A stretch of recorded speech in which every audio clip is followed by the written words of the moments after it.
Então, é com alegria, né, que hoje a gente tem uma palestra muito bacana chamada Águas do Rio, Desafios para a Sustentabilidade, que vai ser ministrada pela professora Aline Pires. Nós estamos aqui no Projeto 1 fazendo um ciclo de palestras em torno do tema da água. Então, estamos muito felizes de ter você aqui conosco, né, que é tão pesquisadora desse tema. Aline Pires é bióloga com doutorado em ecologia pela Universidade Federal do Rio de Janeiro. Seu principal tema de pesquisa está centrado em entender o papel da biodiversidade nos mais diversos contextos, incluindo para processos e funções ecossistêmicas em ambientes aquáticos e para o bem-estar humano. Nos últimos anos, tem investigado qual o papel da biodiversidade em relação aos efeitos das mudanças do clima. A pesquisadora tem diversas publicações no tema, em periódicos nacionais e internacionais, capítulos de livro e documentos voltados para tomadores de decisão. Coordenou o relatório temático Água, Biodiversidade, Serviços Ecossistêmicos e Bem-Estar Humano no Brasil, produzido pela Plataforma Brasileira de Biodiversidade e Serviços Ecossistêmicos, a BPBES, bem como atuou em diversos documentos produzidos pela plataforma. Atualmente é professora da Universidade do Estado do Rio de Janeiro, participa da coordenação executiva da BPBES e é pesquisadora associada à Fundação Brasileira para o Desenvolvimento Sustentável e à Rede Brasileira de Pesquisas sobre Mudanças Climáticas Globais, Rede do Clima. Então, temos uma super professora sobre o tema da água para a gente aqui poder se situar, né, e poder também pensar em produzir outras cidades diante aí das crises que a gente vem enfrentando. Obrigada, Aline, te passo a palavra. Bom, obrigada, Yazana. Obrigada a todos pelo interesse, assim, né? Claro, a Yazana fez a apresentação formal da minha pessoa, mas, na verdade, eu sou irmã de vocês, assim, sou cria da FRJ, fiz graduação, mestrado, doutorado, morei no alojamento da FRJ, né? Então, assim, eu sou cria da casa, literalmente. Então, sinto-se à vontade para bater o papo como quem bate papo com alguém que vem do mesmo lugar.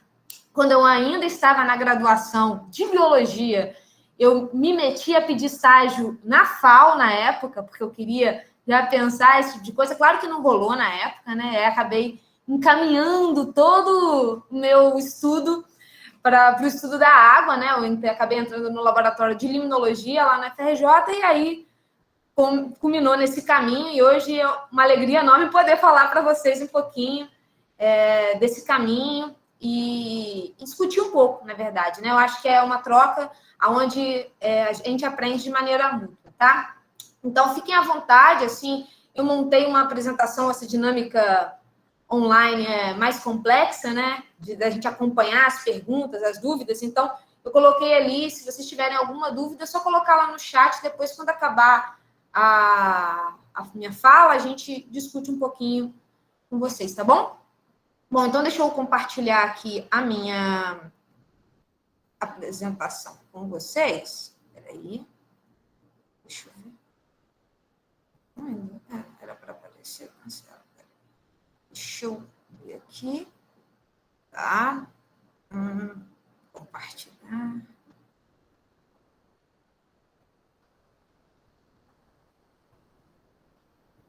Bom, imagino que vocês todos estejam... Abriu. Abriu? Maravilha. Ótimo. Bom, então, começo a minha apresentação com esse título, né, de Águas do Rio. No anúncio eu coloquei desafios para a sustentabilidade, né, mas aqui hoje eu pensei que a gente está enfrentando tantos desafios, né, que seria mais confortável se a gente pensasse nos caminhos que a gente tem que percorrer, né. Bom, começo com essa imagem, guardem ela, possivelmente vocês conhecem essa imagem, depois a gente vai voltar nela no final da apresentação, talvez uma mensagem onde a gente possa construir esse caminho juntos. Bom, primeiramente, para a gente pensar em água, eu queria balizar um pouco do que a gente está falando quando a gente fala em água, né? Certamente, quando a maioria das pessoas pensa em água, ela pensa a água que sai da torneira ou a água do chuveiro, né? Aquela que a conta de água que a gente paga. Mas, na verdade, a água tem diferentes dimensões, né? Diferentes componentes da água. E é desses componentes que eu gostaria de conversar com vocês hoje. Então, a água, além de funcionar como um recurso hídrico, como a água que, de fato, sai da nossa torneira, né? Que a gente tem acesso, que a gente paga a conta todo mês, a água ela também funciona como uma fonte de biodiversidade, né? Essa água que sai da nossa torneira, ela vem de algum lugar, geralmente um corpo hídrico natural, onde diversas outras espécies vivem e compartilham essa água como a casa delas, né? Então, a gente, quando pensa nesses diferentes usos da água, a gente precisa incorporar também o uso dessa água enquanto habitat para diversas espécies que vivem nos ambientes aquáticos e também como patrimônio cultural. Diversos modos de vida estão extremamente atrelados ao funcionamento de um ambiente aquático. Bom, para exemplificar isso, né? Então, a água, dentro dessa perspectiva de recurso hídrico, é aquela que a gente sente a falta, né? Aquela que, quando o calo aperta, né? Quando a gente abre a torneira e não sai, onde a gente sente a importância desse recurso. E aí, isso justifica o fato dessa dimensão da água ser a mais trabalhada, é a que gera maior preocupação e mobilização política também em relação a como controlar e gerir esse recurso. Então, isso justifica um pouco o fato das pessoas, de ter um apelo das pessoas grande ao uso da água enquanto recurso hídrico.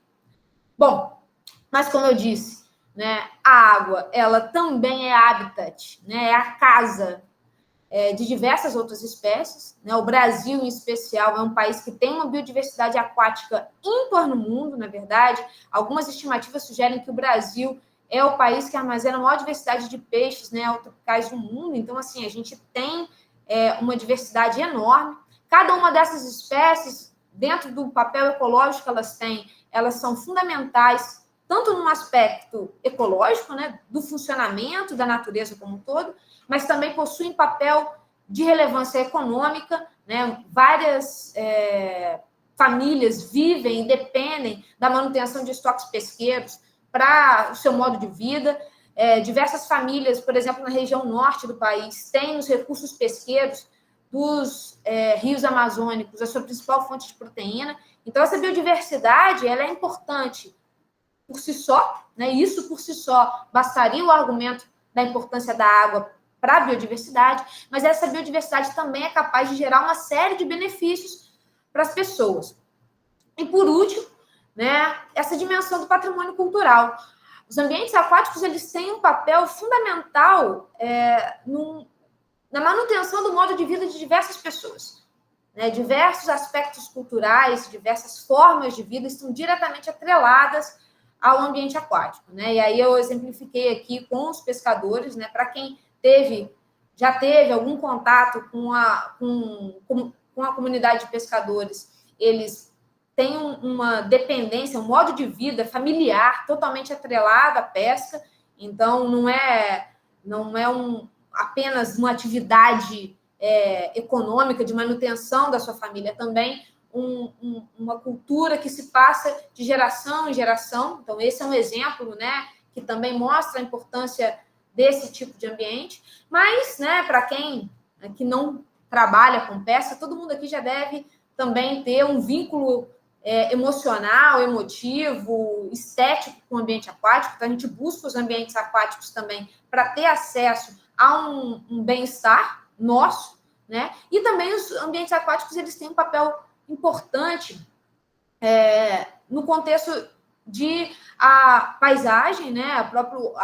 O entendimento da importância dos ambientes aquáticos como um componente da paisagem é supervalorizado também. Todos esses aspectos, né, da importância da dos ambientes aquáticos enquanto patrimônio cultural também são entendidos como serviços ecossistêmicos culturais. Então, só para exemplificar, que proteger os ambientes aquáticos é proteger diversos aspectos também do nosso bem-estar e da natureza como um todo. Bom, a Yazana, quando me apresentou, né, ela falou desse relatório temático, né, relatório temático que a gente produziu da Plataforma Brasileira de Biodiversidade e Serviços Ecossistêmicos. A BPBS, ela é uma plataforma que reúne mais de 100 cientistas do Brasil todo, dentro da temática da biodiversidade e dos serviços ecossistêmicos. Não sei se todos vocês são familiarizados ou não com o termo serviços ecossistêmicos, mas, na verdade, esse conceito trata especificamente de tudo que é benefício que a natureza dá para o ser humano, pode ser entendido como um serviço ecossistêmico. Então, a água é um serviço ecossistêmico, a polinização é um serviço ecossistêmico, o alimento é um serviço ecossistêmico, né? O bem-estar cultural, né? O prazer estético em estar diante de uma cachoeira, dentro de um rio, né? A oportunidade de mergulhar num ambiente protegido, isso tudo, todos esses benefícios e essa promoção do nosso bem-estar é entendido como serviço ecossistêmico. Então, essa plataforma, ela tem essa dinâmica, entender como a gente pode ligar natureza e bem-estar humano, usando, né, através do conceito de serviços ecossistêmicos. Então, o objetivo dela é produzir sínteses no conhecimento sobre diferentes temas, né? A gente produziu um relatório global, nacional, né? O primeiro relatório que sintetiza esses benefícios da natureza para as pessoas no Brasil em 2018, e a partir daí a gente produziu uma série de relatórios temáticos. Um deles foi sobre a água, que eu tive o prazer de coordenar junto com o professor Vinícius Farjala, da UFRJ, e foi publicado em 2019, né? Esse ano passado, a gente disponibilizou o relatório completo, então convido já todos vocês que se interessarem um pouco mais pelo tema, que visitem o site da plataforma e acessem ali os documentos, né? A gente tem o relatório completo, tem os outros relatórios temáticos, então a gente tem relatório sobre restauração, sobre polinização, a gente está produzindo um sobre conhecimento indígena e tradicional, então vale a pena dar uma explorada nesses produtos da plataforma, tá? E muito do que a gente vai conversar hoje tem a ver com o que foi discutido nesse documento, cujo o objetivo principal era tentar agregar essas diferentes dimensões da água para além da perspectiva de recurso hídrico que é dominante na literatura sobre o tema, tá? Bom, a foto de chamada, né, desse papo de hoje usava os infográficos que a gente produziu para o sumário para tomadores de decisão. Cada um desses documentos que a gente produz, ele tem um documento que é dedicado a informar a tomada de decisão, ou seja, né, não é um conhecimento meramente acadêmico, a gente busca produzir essas sínteses para informar a tomada de decisão, e a tomada de decisão entende-se que passa pelos governantes, mas também por cada cidadão que tem a oportunidade de tomar uma decisão. Então, a ideia é fazer dessa linguagem acadêmica, dessa síntese do conhecimento científico disponível, né, acessível ao maior número de pessoas possíveis. Então, aqui a gente tem, né, o uso de infográficos, tenta usar uma linguagem um pouco mais acessível. Então, a ideia é que vocês, né, estudantes de quaisquer cursos, né, pessoas que trabalham em diferentes áreas, acessem esse conteúdo. Tá? Esse é um dos infográficos desse documento, desse sumário para tomadores de decisão, que está disponível no site também, que fala um pouco sobre o contexto brasileiro da água, né? Se a gente pensa a água no contexto global, né, só o Brasil é detentor de 12% de toda a disponibilidade hídrica superficial do planeta. Bom, isso é um diferencial enorme para o país, né? A gente ter essa quantidade de água faz com que o Brasil tenha uma série de potenciais que precisam ser explorados, mas coloca o Brasil dentro de uma posição que faz com que o país tenha esse diferencial competitivo em diversos aspectos no contexto global, tá?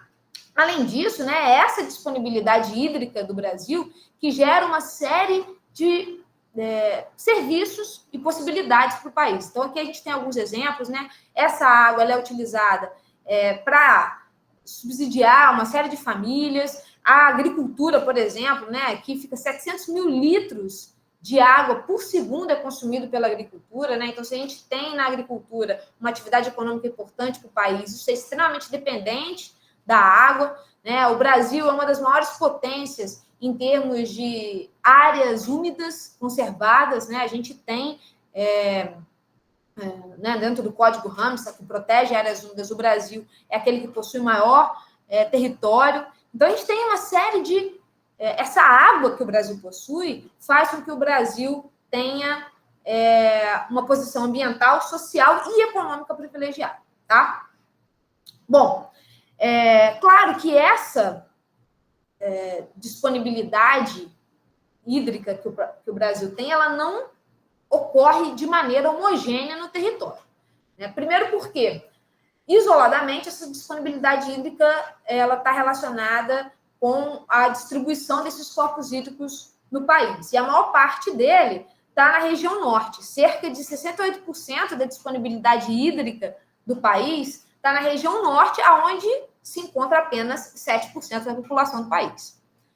Em contraponto a isso, né, na região sudeste, a gente tem 58% da população e apenas 13% da disponibilidade hídrica. Ou seja, as pessoas estão concentradas em determinadas regiões do país, em especial na região sudeste, mas ao longo de toda a costa, né, ao longo de todo o litoral brasileiro. E, na verdade, toda essa abundância de água, ela está situada na bacia amazônica, né, e onde as pessoas, onde você tem uma população muito inferior ao que a gente observa nas outras regiões. Isso gera uma série de questões, né, que a gente pode discutir mais para frente, mas isso já deixa explícito que os desafios eles são distintos para cada uma das regiões do país, né? Pensar na questão da água na região norte é diferente de pensar a questão da água numa grande cidade da região sudeste. Isso tudo gera também um pouco e deixa explícito a complexidade dessa questão, tá?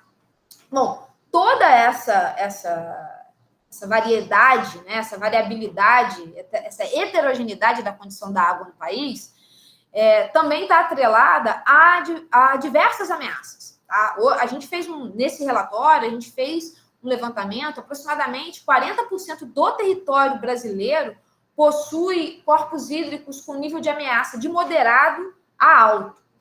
Ou seja, a gente tem uma riqueza e cerca de 40% dessa riqueza ela está ameaçada. Tá? O que ameaça essa riqueza? Mudanças climáticas, mudanças no uso do solo, né? Isso a gente inclui o processo de urbanização, a gente inclui o avanço da agricultura em diversas regiões, né? A fragmentação dos ecossistemas, né? Os ambientes aquáticos, e aí a gente entende fragmentação dos ecossistemas aquáticos como a construção de barragens, né? Isso é fragmentar o ambiente aquático. Você tem um rio contínuo, de repente você coloca uma barragem ali, essa barragem, né, cria um reservatório, esse reservatório pode servir para abastecimento humano, pode servir para produção de energia elétrica, mas essa barragem que interrompe o fluxo do rio é o que a gente chama de fragmentação de ecossistemas, dos ecossistemas aquáticos, e isso também causa um efeito drástico para o funcionamento desse sistema. A poluição, né? Isso está atrelado diretamente à questão do saneamento nas cidades, né?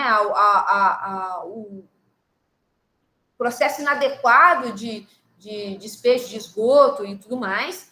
Isso tudo gera esse ponto crítico do Brasil, né? Então, apesar da gente ser essa potência, a gente tem uma potência ameaçada, tá? Bom, e aí, né? Tem uma série de esforços no sentido de proteger esse recurso e o que seria necessário para proteger esses recursos, né? Bom, para isso, a gente tem uma série de políticas públicas voltadas para a questão da água. A gente vai discutir as principais aqui, mas uma das políticas que são mais importantes, né, e que trata especificamente da questão da água no contexto nacional é a Política Nacional de Segurança Hídrica. Né? Esse documento ele foi publicado em 2019, tá? Então vale a pena quem tiver interesse nessa questão da segurança hídrica, acessar esse documento, um documento que foi produzido pelo Ministério do Desenvolvimento Regional e pela Agência Nacional de Águas, que estimou que, caso não seja feito nenhum investimento em infraestrutura para garantir segurança hídrica, até 2035, 1/3 da população brasileira vai sofrer com falta d'água. E isso vai afetar diversos setores produtivos. Bom, como é que você imagina que um único país que possui mais de 10% da água de todo o planeta pode ter 1/3 da sua população sofrendo com falta d'água? Esse é um desafio que está diante dessa geração, da gente, né? E a gente precisa enfrentar o que vai decorrer disso. O Plano Nacional de Segurança Hídrica, ele tenta explorar os aspectos necessários para a gente garantir que esse cenário crítico não se estabeleça, né? E aqui tem uma série de aspectos que contribuem na resolução desse problema, né? Eu não vou explorar cada um deles. Sugiro e convido mais uma vez que vocês acessem o documento, dá uma olhada lá, né? E vejam alguns números que a gente traz, que são números importantes, para a gente discutir. Aí a gente tem um canal aberto aí nesse sentido, tá? Bom, como é que a gente vai resolver esse problema, né? O que essas políticas trazem, o que a ciência diz que é importante ser feito, né? E entre as principais medidas que a gente já reconhece que vão trazer uma série de benefícios relacionados à questão da água no país é a universalização do saneamento básico. Bom, a perspectiva é um benefício na ordem de 1,5 trilhão de reais, né? E esses benefícios eles se distribuem nos mais diversos aspectos, aspectos relacionados principalmente à saúde humana, né? Então, uma série de doenças vão ser evitadas com saneamento. E esse valor, né, parece um grande montante, né? Mas ele é 4 vezes maior do que o que a gente estima que seria gasto para implementar o saneamento básico universal. Ou seja, né, é um investimento super grande, né? A gente ter 4 vezes, investir um montante e ter 4 vezes o benefício, né, reduzindo custos, principalmente relacionados à saúde, é um grande negócio. Tá? Então, o saneamento é uma questão crítica, principalmente para cidades, onde as pessoas estão situadas, né? E tem uma série de outros aspectos, né? Aqui nesse infográfico a gente chama um pouco sobre essa questão da produção de conhecimento, do engajamento do engajamento das pessoas, do estabelecimento de determinadas políticas, de garantir uma gestão eficiente, de usar a tecnologia para integrar soluções que possam garantir qualidade e quantidade de água para as pessoas, né? Então, isso tudo está presente um pouco nesse documento, que reforça o papel do Plano Nacional de Segurança Hídrica como um componente importante para assegurar a disponibilidade hídrica no país. Tá? Bom, então a gente, né, só para a tônica geral desse documento fala sobre o quanto que a questão hídrica do país ela vai ser bem implementada através de estratégias regionalizadas, ou seja, a gente precisa ter conhecimento das estratégias disponíveis, mas ao mesmo tempo ter uma perspectiva, um olhar local sobre problemas regionais, problemas locais, e usar esse portfólio de soluções para implementar soluções nessa escala. Bom, e para isso, a gente vai precisar produzir conhecimento, porque existem uma série de lacunas, desenvolver e aplicar novas tecnologias, fortalecer os instrumentos de política de gestão que existem e engajar todo mundo nisso. Né? As pessoas, a indústria, principalmente, que também depende muito, a indústria vai ser o setor mais beneficiado com a implementação e garantir a segurança hídrica no país. Então, a gente precisa envolver todo mundo nesse processo. Bom, e aí, né, o que eu imagino que até aqui tenha ficado marcado é esse conceito de segurança hídrica, né? O quanto que segurança hídrica é um componente fundamental na hora da gente tentar pensar a água. Bom, não sei se vocês têm também já tiveram contato com esse conceito de segurança hídrica, mas o conceito de segurança hídrica ele tem a ver com ter água disponível, e aí entende-se disponível por quantidade e qualidade, ou seja, você ter água numa quantidade e numa qualidade adequada para atender demandas de um determinado setor. Quando a gente pensa no conceito amplo de segurança hídrica, a gente está pensando em segurança hídrica para diferentes setores, tá? Bom, e essa é um grande avanço do Plano Nacional de Segurança Hídrica. Eu falei lá no começo do nosso papo que a gente tem um viés de entender a água dentro da perspectiva de recursos hídricos, né? Ou seja, a água que está na nossa torneira, a água que entra para a indústria, que é usada para produção dentro da indústria, a água para garantir produção agrícola. A gente tem essa perspectiva da água, né? Mas o Plano Nacional de Segurança Hídrica, em função da realização do 8º Fórum Mundial da Água, que ocorreu aqui no Brasil, incluiu a perspectiva da natureza dentro da dimensão da segurança hídrica. Ou seja, então, quando a gente pensa em segurança hídrica, a gente também tem que pensar em garantir água para as espécies que precisam dela.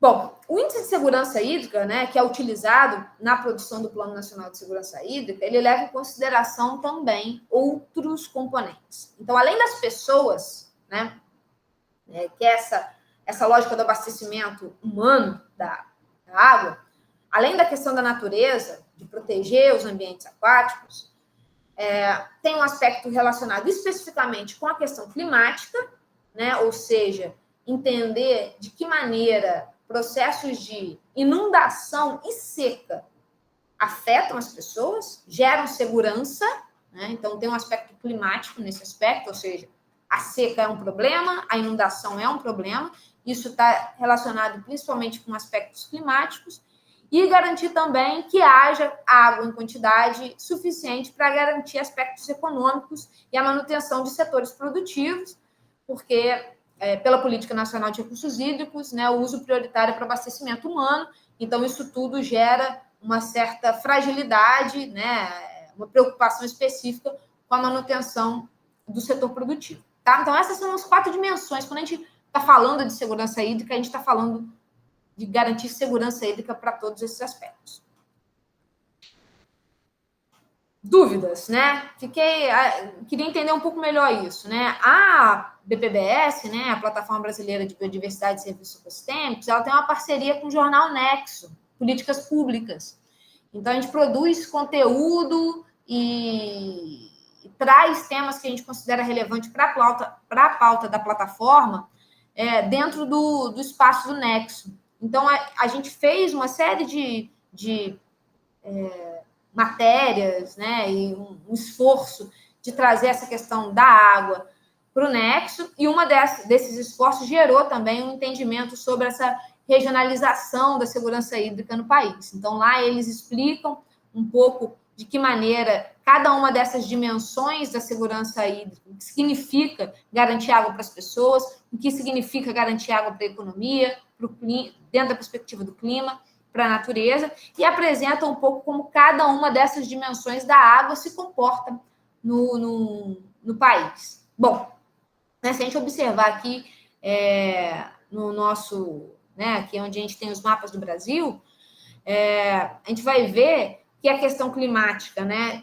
de um aspecto ou de outro, ela atinge todo o território nacional, né, seja em relação à seca, seja em relação às inundações.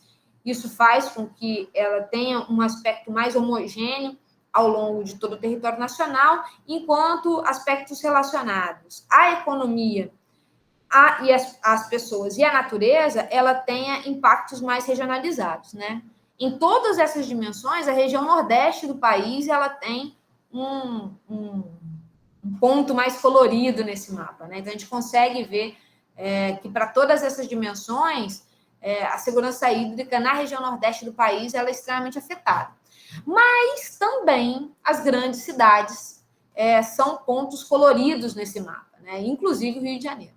Então, mostra que a gente tem uma série de preocupações aí dentro da nossa perspectiva do Rio, para tratar essas diferentes dimensões da segurança hídrica. Tá? Esse é um mapa presente diretamente do relatório, né, do Plano Nacional de Segurança Hídrica, né, onde a gente tem uma compilação de todas essas dimensões da segurança hídrica. Esse é um índice integrado, né, e mostra e deixa bem evidente o quanto que a região nordeste do Rio de Janeiro é aquela que apresenta os piores índices de segurança hídrica, né? Mínimo, abaixo, a grande maioria do território do extremo, né, nordeste do país tem essa perspectiva, né?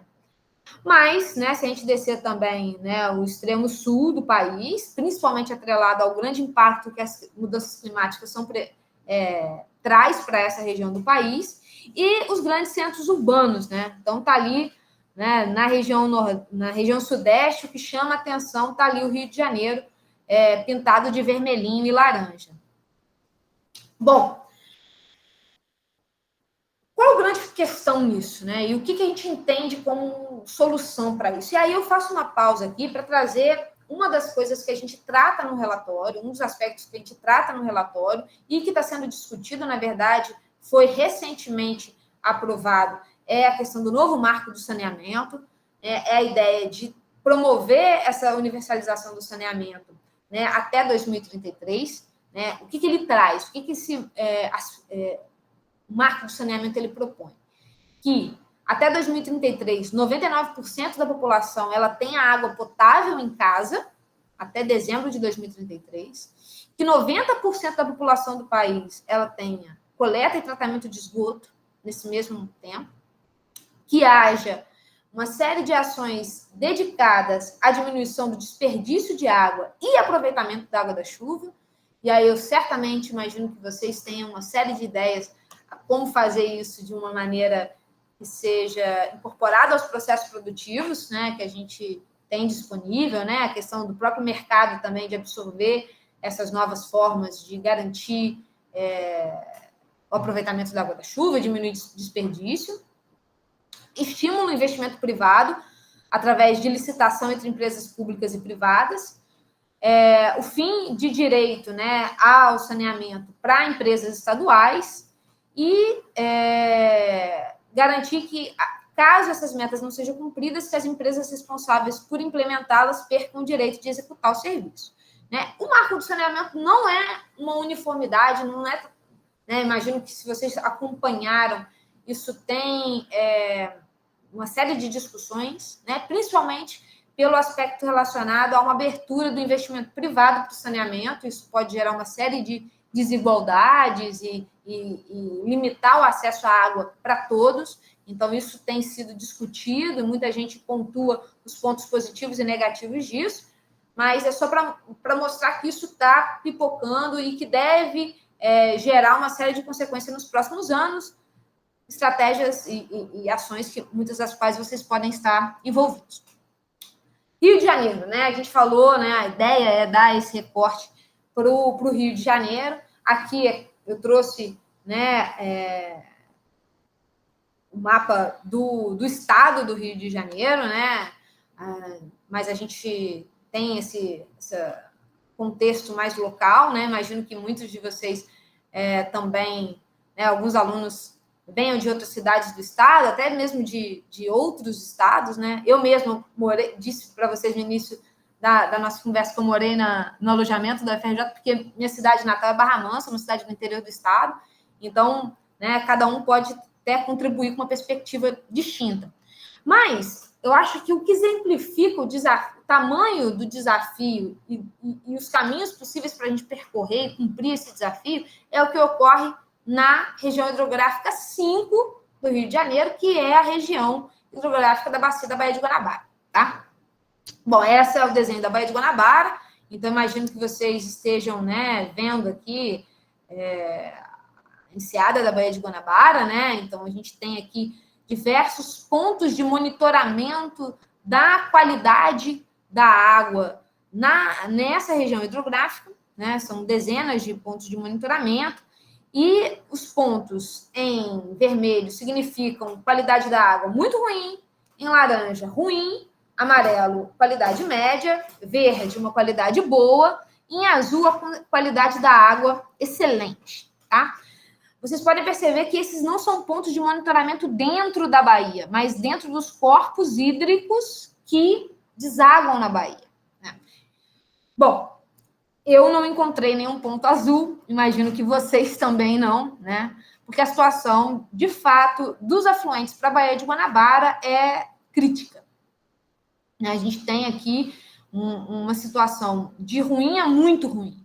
Então, olhar para a Bahia, né? Toda vez que a gente estiver de frente para a Bahia, e no fundão, né? Olhando para a Bahia, imaginar que, poxa, isso aqui podia ser mais limpo, né? A gente tem que imaginar que talvez a solução, né? Ou o problema, ele começa bem distante daqui, né? Ou em outro lugar, porque a Bahia recebe uma quantidade grande de poluição dos seus afluentes, né?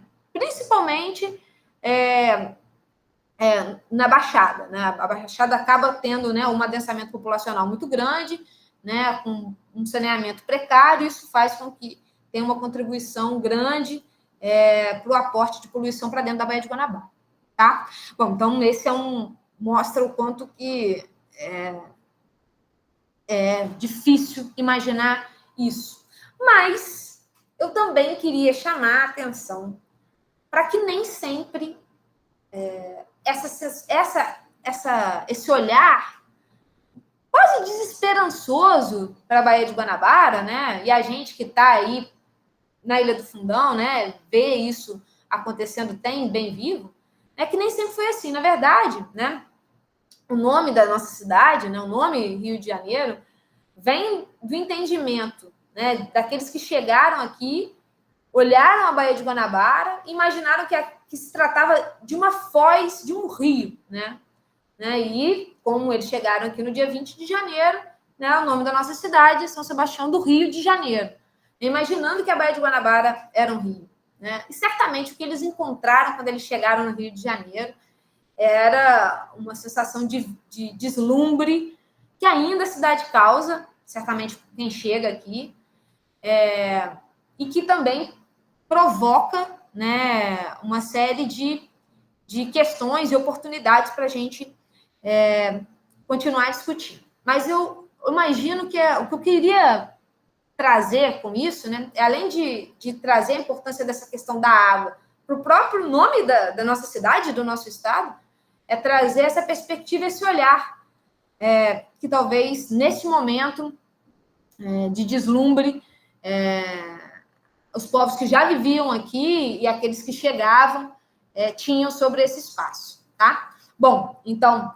a gente chama essa questão do Rio de Janeiro tendo um processo crítico no contexto nacional, né? Dou um zoom aqui, a gente perde até um pouco a resolução para garantir que estamos todos convencidos de que a gente tem um caminho longo a ser percorrido para garantir segurança hídrica no nosso estado, em especial na região metropolitana do Rio. Então, está bem aí explícito isso, né? Volto para essa questão da água. E aí, lembro, né, para quem eu não estou conseguindo acompanhar quem está chegando, os alunos e tudo mais, né, porque a minha tela está compartilhada com todo mundo, a gente precisa pensar a água dentro da perspectiva das 3 dimensões que eu chamei a atenção lá no começo da nossa fala. A água enquanto recurso hídrico, a água enquanto patrimônio cultural e a água como componente fundamental para a manutenção da biodiversidade. Dentro da cidade universitária, né, a gente tem comunidades de pescadores que pescam na Baía de Guanabara ainda hoje, né, e tem o seu modo de vida atrelado à Baía de Guanabara, né, e que tem um conhecimento enorme sobre o funcionamento do sistema, que contribuem para a gente pensar a água dentro dessa perspectiva e devem ser sempre incluídos nesse processo. Então, acho que a gente consegue trazer para a perspectiva da nossa cidade, da nossa região, o quanto que cada um desses componentes faz parte do caminho que a gente quer percorrer. Bom, como é que essas coisas elas acontecem? Como é que a gente começa, né, a pensar esse caminho, né? Bom, existem uma série de aspectos legais que já estão bem estabelecidos, né? A gente tem a Política Nacional de Recursos Hídricos, né? Ou a Lei das Águas, que foi estabelecida em 1997, né? Possivelmente ela é mais velha do que muitos de vocês aqui, estão cursando, não sei qual período ao certo cada um de vocês estão, mas é um marco importante da água no país. E depois disso, uma série de normativas derivou da Lei das Águas, né? Inclusive a lei que classifica os corpos hídricos em função do seu uso. Então, a gente tem corpos hídricos que são classificados como de caráter especial, né? E esses corpos hídricos de caráter especial, eles possuem essa série de usos previstas. Então, a gente está pensando em garantir o equilíbrio natural das comunidades que vivem nesses ambientes, proteger as comunidades aquáticas que vivem ali, garantir o contato primário das pessoas com esse ambiente, a pesca, abastecimento para consumo humano, recreação com contato secundário, ou seja, né, você tem, por exemplo, prática de esportes dentro desse ambiente, pesca, irrigação, toda essa série de usos, se ela ocorre nesses ambientes aquáticos, esse ambiente aquático é classificado como especial. E à medida que você vai reduzindo determinados usos, você vai reduzindo essa classificação até que você chega na classe 4, que é onde o ambiente aquático ele passa a ter como principal uso a questão da navegação, ou seja, ele é usado para transporte, né? E dentro do contexto de paisagem, como harmonia paisagística. Bom, eu queria imaginar que todos os ambientes aquáticos, todos os corpos hídricos, eles poderiam e deveriam ser classificados como especial, né? Então, seria muito bonito se a gente conseguisse converter ambientes que hoje são classificados como 4, né, em ambientes especiais e poder garantir, porque, na verdade, se vocês observarem esse quadro, que está presente no relatório completo, também que a gente produziu, né, não é uma questão de escolha. Um ambiente aquático classificado como classe especial, ele prevê todos os usos, né? Então, por que abdicar de determinados usos e se contentar com determinados aspectos apenas, né? Então, deixo essa reflexão com vocês. Bom, por quê? Por que isso acontece? Porque falta gestão, né? Ou seja, as ferramentas de gestão que existem, Aline, essa lei da água que você falou aí não previa nada, eles falaram alguma coisa, como é que a gente ia fazer para garantir essa gestão eficiente? Bom, existem vários aspectos relacionados à gestão dos recursos hídricos no país. Bom, cada estado tem o seu plano estadual de recursos hídricos, né? A gente tem um plano nacional, mas a gente tem um plano estadual também. A gente tem um plano de gestão de bacia hidrográfica, a gente tem um sistema de informação para recursos hídricos, ou seja, né, assim como eu mostrei para vocês os dados de qualidade de água na Baía de Guanabara, isso ocorre para os diferentes estados. A gente tem aspectos relacionados à outorga e cobrança da água, né, que são aspectos relacionados, componentes específicos da gestão da água previstos na lei da água, e a classificação, como eu mostrei para vocês, que é prevista que foi estabelecida pela normativa do CONAMA em 2005, tá? Bom, olhamos essa situação do país, a gente pode ver que cada estado tem ou não um desses componentes falhos, tá? Possui ou não está implementado, mas o que eu queria que vocês se atentassem, a gente fosse lá no Rio de Janeiro e olhasse que ele todo está em verde. Ou seja, tem apenas 3 estados que apresentam essa mesma característica, né? Que é Minas Gerais, né? Paraná e o Rio de Janeiro. O resto, todos os estados, têm pelo menos um componente que não é verdinho. Ou seja, poxa, então o Rio de Janeiro está bem na fita, né? A gente tem, dentro do contexto nacional, os instrumentos de gestão funcionando, né, implementados, né? E aí a reflexão é se, na verdade, o que nos falta, né, ou é uma gestão que seja eficiente. Bom, essa gestão eficiente, e aí que vem o desafio, é garantir uma gestão que seja, que leve em consideração a complexidade do problema, né? Então, não adianta apenas pensar na gestão, né? Ter os instrumentos de gestão e colocá-los no campo, né? É importante garantir se esses instrumentos de gestão, eles de fato são eficientes em cumprir o papel para que foram criados, né? E talvez esse seja o grande desafio. Tá, então a gente precisa repensar o processo, a gente precisa ir para algum lugar. Quais são as soluções que a gente tem disponível, tá? E aí eu queria falar um pouquinho sobre o conceito de sustentabilidade, né? Talvez vocês já tenham visto esse conceito em diferentes aspectos, em diferentes contextos. Vocês tenham conhecimentos diversos em relação ao conceito de sustentabilidade. E eu queria apresentar esse conceito para vocês. É um conceito bem, talvez, teórico do termo, tá? Mas ele está presente numa das contribuições do Fábio Scarano, que é parceiro da Yazana também, então, meu parceiro, então vale a pena depois vocês explorarem um pouco o material que o Fábio produz, né? É super bacana discutir esses aspectos da sustentabilidade. E a sustentabilidade, nessa perspectiva, ela é apresentada como uma área do conhecimento que emerge a partir da fusão de diferentes áreas do conhecimento. Então, como base, né, a gente tem aspectos políticos, aspectos científicos, né, a ciência produzindo conhecimento, e aspectos de valor, aspectos morais que estão diluídos na sociedade, né? Então, todos esses aspectos, né, eles têm diferentes componentes. Então, por exemplo, na política, a gente tem aspectos ambientais e desenvolvimento. Na ciência, a gente tem as ciências naturais e as ciências sociais. E valores morais, a gente tem a ética do próprio indivíduo e uma ética coletiva, né, que delimita um pouco as regras sociais que a gente possui.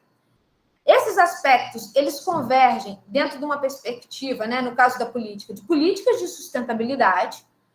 As ciências naturais, ao se juntar com as ciências sociais, também permite o surgimento de uma ciência da sustentabilidade, ou seja, na essência, a sustentabilidade, ela surge a partir da fusão de diferentes aspectos. E dentro dos aspectos morais, e esse talvez seja o conceito mais importante do que é a sustentabilidade, é de justiça intergeneracional.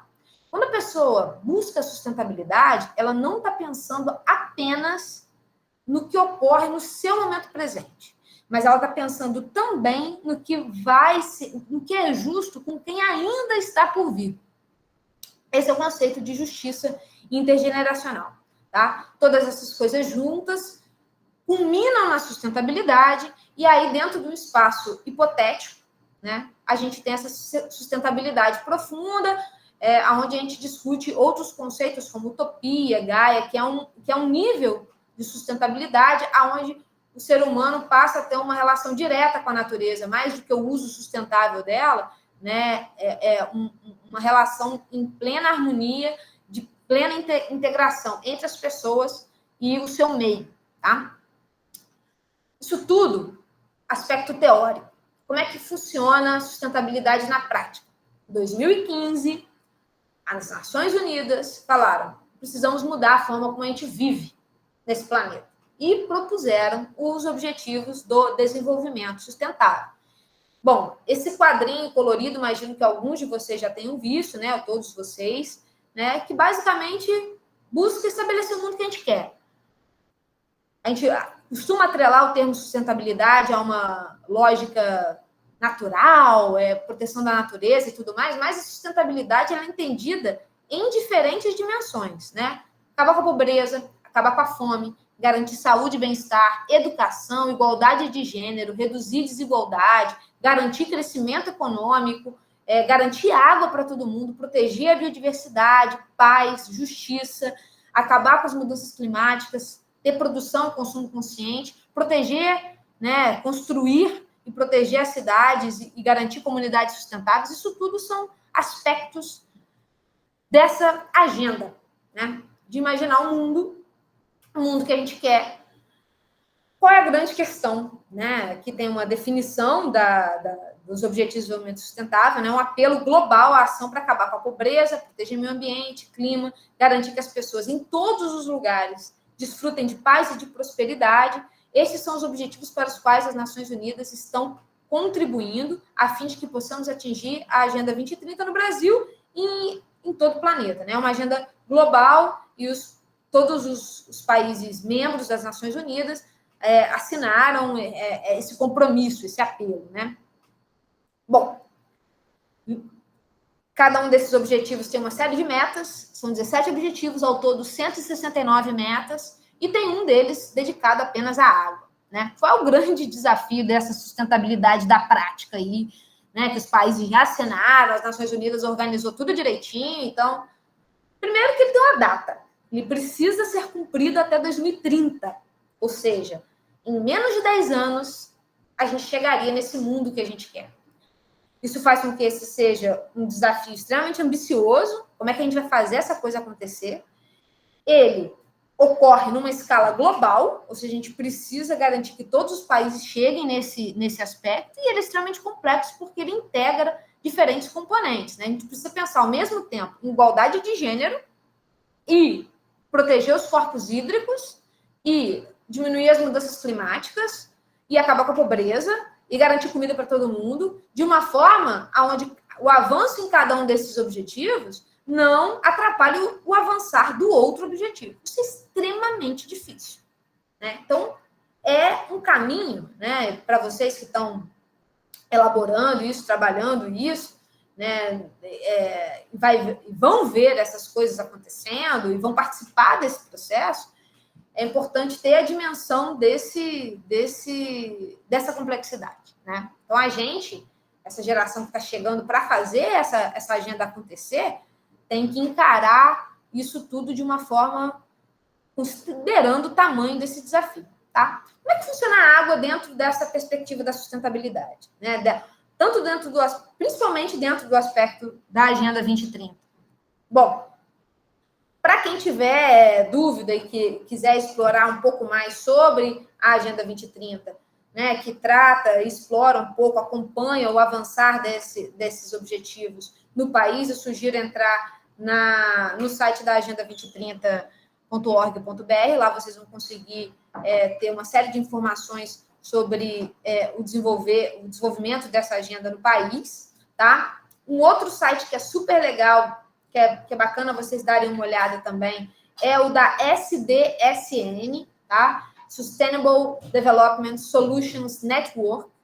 É um órgão, um apêndice das Nações Unidas que está responsável por monitorar o avanço dos Objetivos de Desenvolvimento Sustentável no planeta inteiro, e anualmente, no mês de julho, mais ou menos, eles liberam um documento falando sobre o que está acontecendo no mundo, né? Como é que os países estão avançando em relação aos Objetivos de Desenvolvimento Sustentável. Esse é o último resultado para o Brasil, relatório de 2020, tá? Então, a cor de cada um dos objetivos se refere à situação brasileira em relação a cada um desses componentes, né? A gente pode ver que o único aspecto dos Objetivos de Desenvolvimento Sustentável que o Brasil está bem é a questão da produção de energia sustentável, que é o ODS 7. E por que isso, né? E aí eu vou chamar a atenção da água nesse componente. 65% da matriz energética do Brasil vem a partir da produção hidrelétrica. E a produção de energia hidrelétrica é considerada uma fonte de energia renovável, né? Tem série de problemas ambientais, mas ela é considerada uma fonte de energia sustentável, renovável, e isso faz com que o Brasil esteja nessa posição segura, né? Mas a gente tem outros aspectos aí, né, relacionados principalmente à questão da saúde, a questão do crescimento econômico, a questão da desigualdade. O Brasil é um dos países que apresentam as piores condições os piores valores dos índices de desigualdade. e aspectos relacionados também à paz e justiça.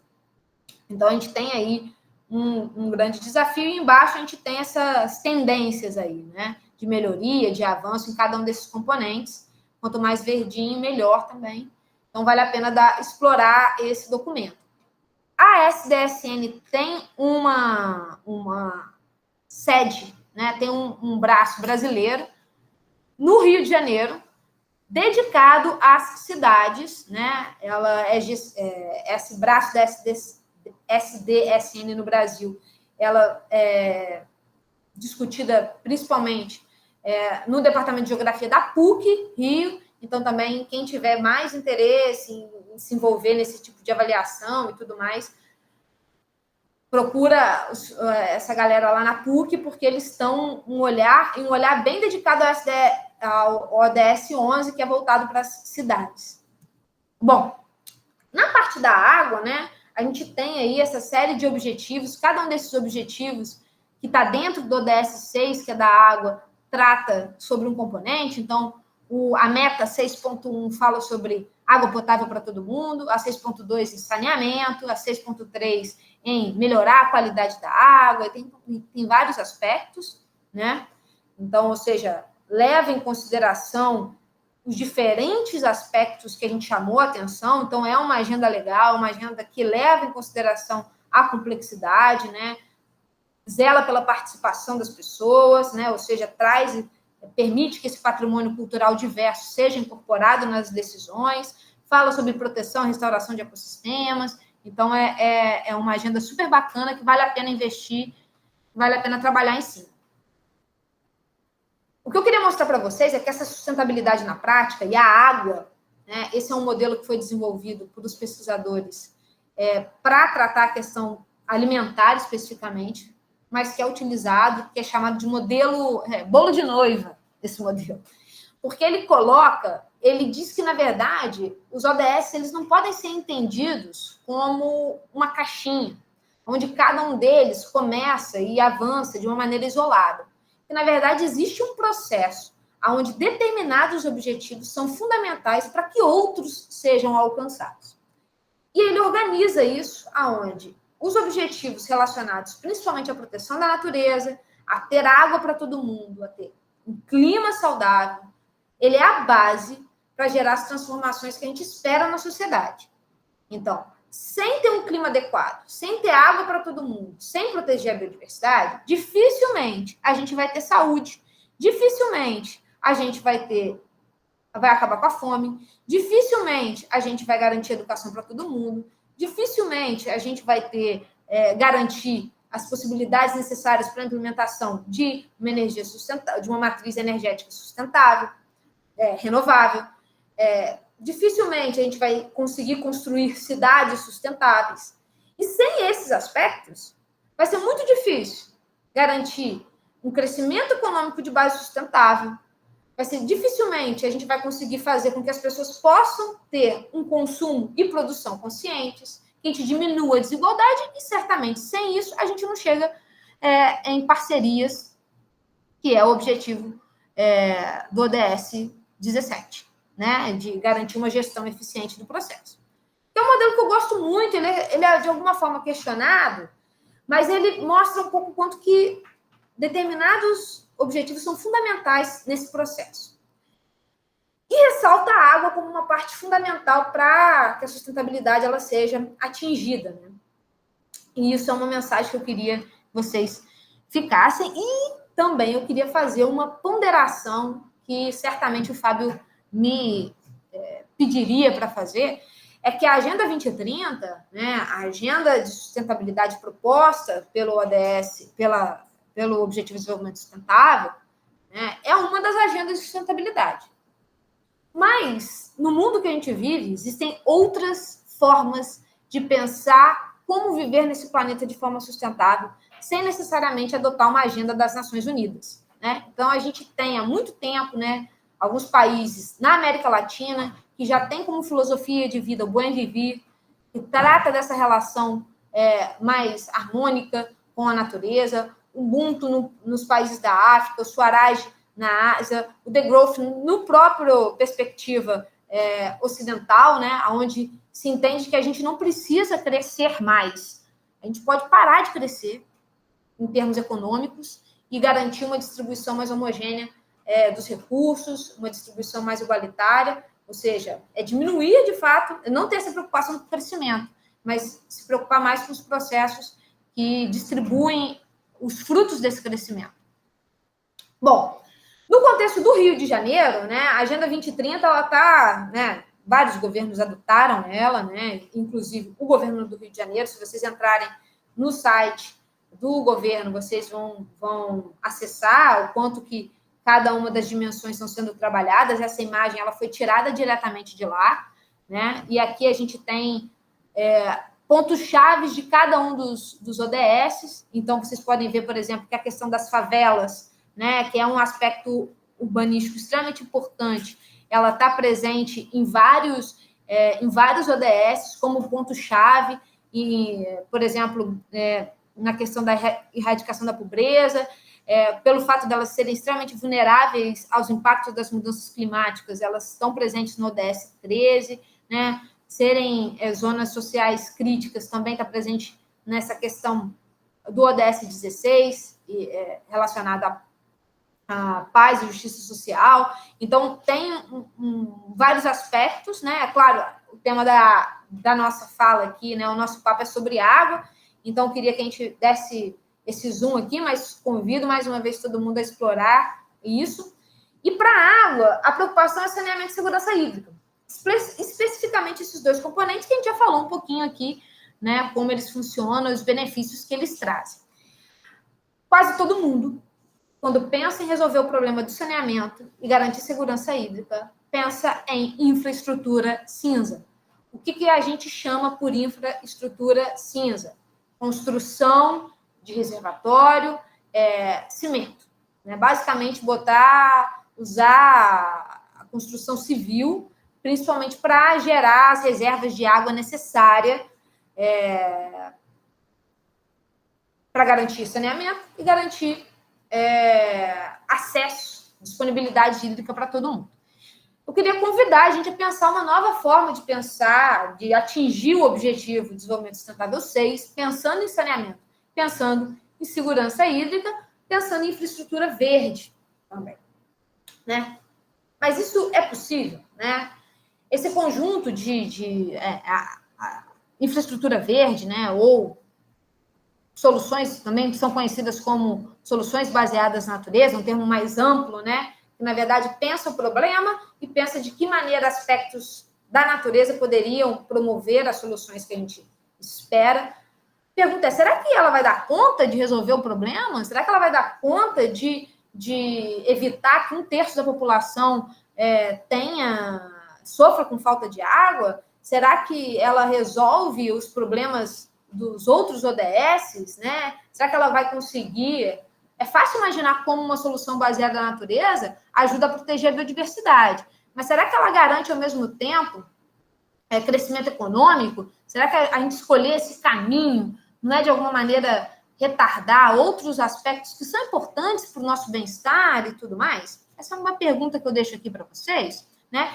E para a gente pensar o que são soluções baseadas na natureza para a água, só para a gente entender do que a gente está falando em termos de infraestrutura, a gente está falando em pensar em mecanismos que garantam a retenção da umidade no solo e recarga de águas subterrâneas.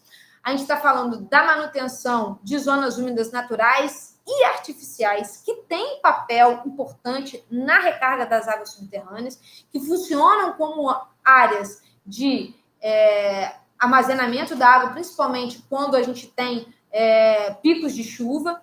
A gente está falando de reflorestamento, a gente está falando em proteger as matas ciliares, a gente está falando de imaginar dentro da cidade espaços verdes, né, onde a gente garanta uma permeabilidade maior do solo e também garanta uma condição onde a gente diminua os picos de inundação e também garanta uma situação microclimática que favorece e que gera bem-estar nas cidades, né?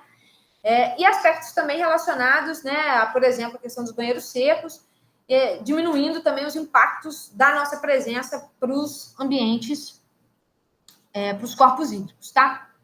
Então, se a gente vai lá, né, a gente está buscando sustentabilidade com foco na água.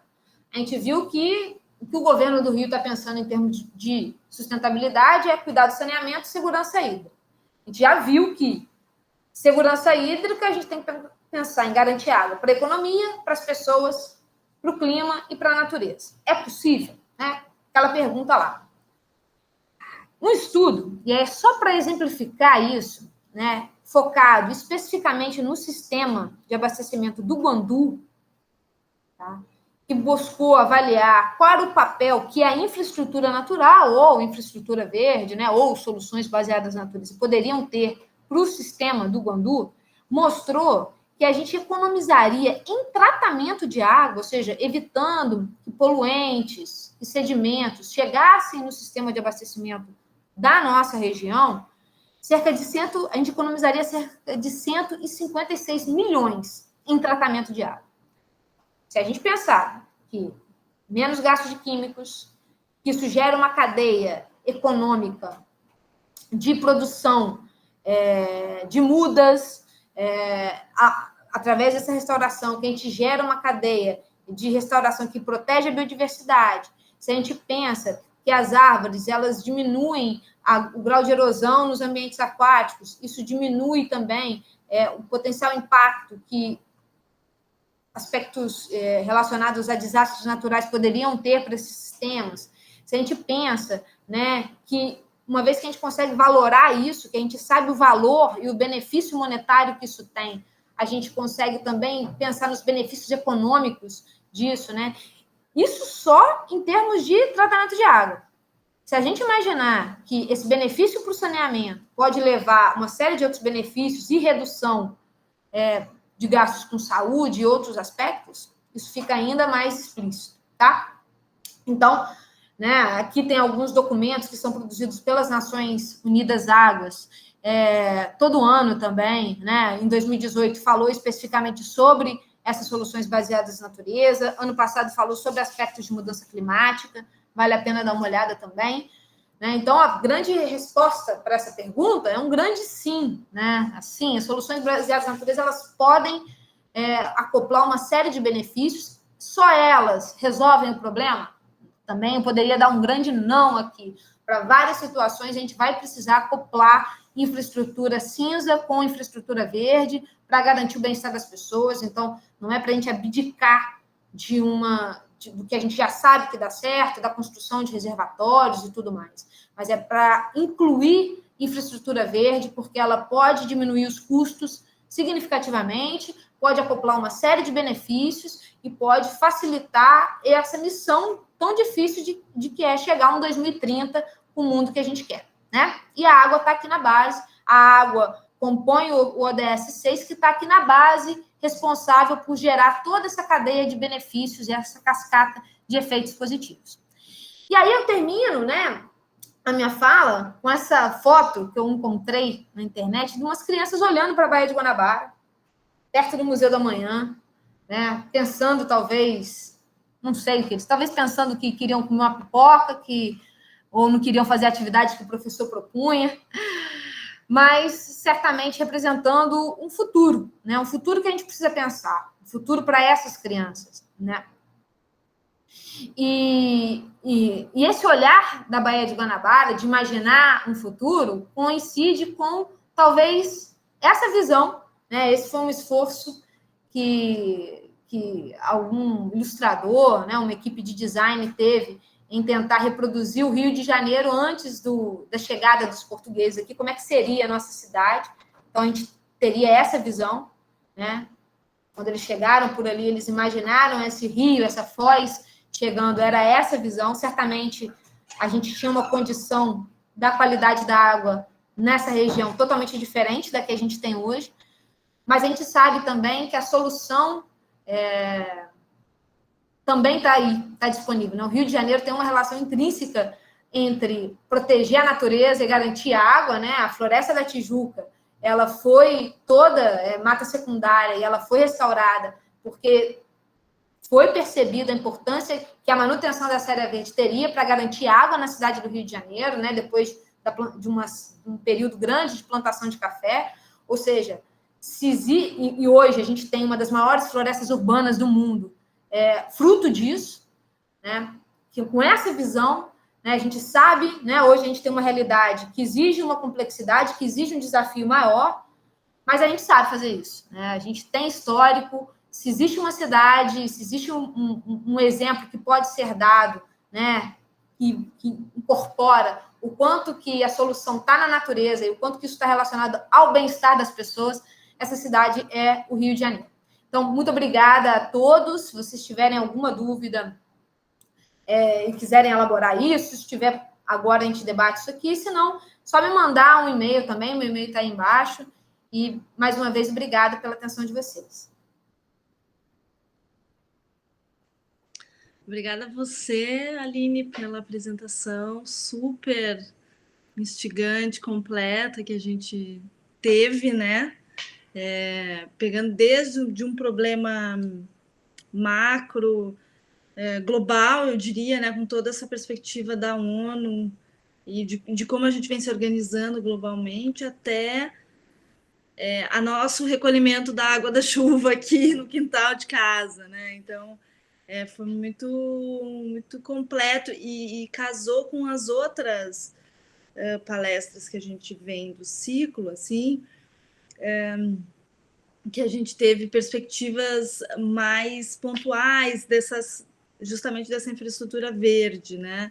De um jeito ou de outro, e você traz uma coisa mais ampla para a gente entender o problema do lugar mais amplo, né?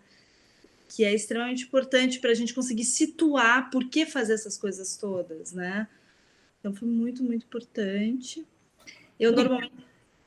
Não, eu agora aqui, porque quando a gente compartilha a tela, né, a gente não vê o tempo que a gente está falando. E eu tô aqui de boa, falei pra caramba aqui para vocês. Desculpa aí para quem ainda está ativo no processo, mas foi super. Quando a gente gosta do que a gente trabalha, a gente acaba se empolgando, né? Se empolgando. Não, imagina, foi ótimo. E passou, nem passou um pouquinho só. Mas assim, eu normalmente abro para os estudantes reverberar, fazer perguntas, e depois faço alguma pergunta também, e se tiver outros professores também. Mas primeiro a gente deixa eles desenvergonharem e fazerem a pergunta. Comentários também, gente, perguntas, quem tem. Boa noite já. Boa noite, Helene, parabéns pela palestra. Muito boa, muito informativa. Eu queria perguntar algo que ficou assim na minha cabeça quando você mostrou a pirâmide e aquele topo que era a utopia. Eu esqueci até outro nome, Gaia. Gaia. O que você acha relacionado até os povos antigos, mas principalmente os povos indígenas do nosso território? Será que eles chegavam perto dessa utopia? Será que eles viviam em plena harmonia? O que você acha? Enfim, como seria talvez colocar esse contexto deles hoje também na quantidade de pessoas que existem hoje, enfim. João, muito obrigada pela sua pergunta. Esse é um tema que é extremamente controverso, assim, né? Se você for em termos do debate, tá? Eu tenho minha posição, vou até compartilhá-la com você, mas em termos de debate, alguns colegas, né, professores, por exemplo, que trabalham com biologia da conservação, eles falam que, na verdade, muitas espécies elas foram perdidas pela atividade humana de povos originários. Assim. Na verdade, né, a gente tem a perspectiva do bom, que naquela época nada acontecia, né? Então vivia em plena harmonia, e que, na verdade, o ser humano, enquanto uma espécie, né, que faz uso da natureza, né, muitas vezes, inclusive os povos originários, fizeram isso de uma maneira desordenada e algumas espécies foram perdidas graças a essa atividade. Então, isso é um ponto que muitos trazem, tem alguns exemplos que falam disso. Se você tiver interesse nessa temática, sugiro até procurar o professor Fernando Fernandes. Ele escreveu alguns livros sobre isso, né? Falando sobre essa relação que soa, né, muito romântica, mas que, na verdade, na história da humanidade teve alguns problemas. Mas eu, particularmente, acho que se existe e se a gente chegou em algum momento próximo ao que é essa utopia, ao que seria essa sustentabilidade profunda, foi certamente o que os povos originários já faziam há muito tempo. Então, assim, é difícil imaginar se isso é possível tendo o tamanho da população que a gente tem hoje. É difícil imaginar como reincorporar determinados conceitos no sistema que a gente vive hoje. Isso é difícil imaginar. Mas eu acho que a gente usar os povos originários e pensar na população indígena do nosso território como uma referência, e mais, ouvir esses povos originários como uma fonte de conhecimento que pode ajudar a gente a percorrer esse caminho que é difícil, né? E assimilar um pouco desses valores, eu acho que vai acelerar e vai facilitar muito o nosso trabalho. Então, fazer isso de uma maneira coletiva, eu acho que seria bem produtivo e bem inteligente, de uma forma geral, porque, de fato, havia ali uma relação muito menos predatória com o meio do que o que a gente vive hoje. Obrigada pela pergunta. Aline, pegando um pouco esse gancho, queria perguntar também. Eu tive contato com uma população caiçara da reserva lá da Joatinga, pela faculdade mesmo, uma extensão que é a Raízes e Frutos da Geografia, e mesmo com tantas legislações e tantas conquistas, a gente sabe que ainda existe um conflito territorial muito forte por conta do turismo, e essa questão também do turismo ecológico. Além disso, também, aqui perto, tipo, na Floresta da Tijuca, no Horto, existe o próprio discurso ambiental, que é tirar as pessoas que estão lá há anos vivendo, a favela do Vale Encantado também, que também está na Floresta da Tijuca. Então, assim, essas questões todas, essas legislações, que muitas vezes elas são invertidas, né? Porque é isso que você falou, povos que estão tradicionalmente vivendo naquele território em harmonia. Claro que a urbanização influenciou em outros tipos de construção, mas não de um jeito que, né, não com um desmatamento absurdo e nada desse tipo, mas as próprias leis ambientais, né, querem tirar essas pessoas de lá por outros interesses. E aí minha pergunta é, nesse governo, nesse estado, o Rio de Janeiro é um caos politicamente, você terminou a palestra de um jeito super positivo, que eu sou muito positiva também, mas é muito difícil, né, nessa conjuntura. E aí, tipo, não sei, assim, o que você acha realmente que pode acontecer e não pode no Rio de Janeiro daqui a, sei lá, 10 anos? E uma questão de evolução de saneamento, uma evolução de preservação ambiental e das águas, assim, porque para mim é muito contraditório às vezes. Ângela, obrigada pelo comentário, assim, eu procuro, né, sendo você uma pessoa também otimista, eu procuro sempre terminar as minhas falas provocando mais, tipo, vamos lá, né, porque a gente tem muito o que fazer, né, a gente precisa ter esse ímpeto, principalmente a gente que tem a vontade de ver essas coisas acontecendo. Muito a situação política, né, do Rio de Janeiro é o caos, como você mesmo colocou, né? É difícil imaginar as coisas acontecendo na velocidade que elas precisam acontecer e da forma como elas precisam acontecer, né? Eu acho que esse é um ponto que torna tudo muito difícil, né?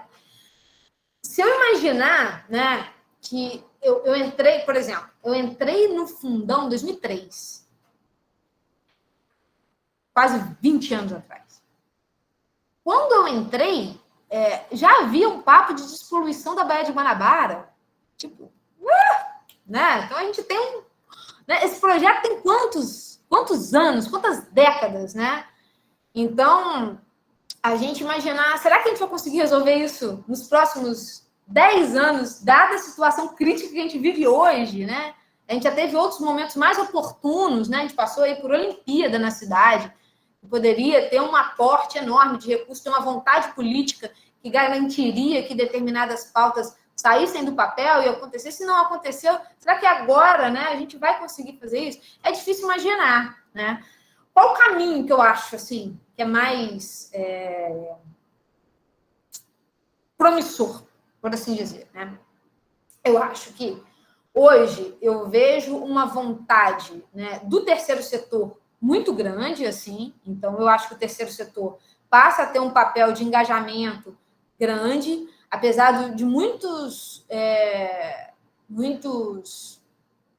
esforços serem voltados principalmente a estudos de inteligência. Eu acho que se a gente trabalhar com o ONG, a gente tem a chance, né, como tem uma preocupação maior de colocar a coisa no papel, isso pode ter um impacto positivo, mas isso não vai ganhar escala sozinho, a gente precisa do envolvimento de governo, né? Então, que é inevitável. E aí, como é que a gente faz isso? É, de fato, a gente tendo a ação e participação no processo político.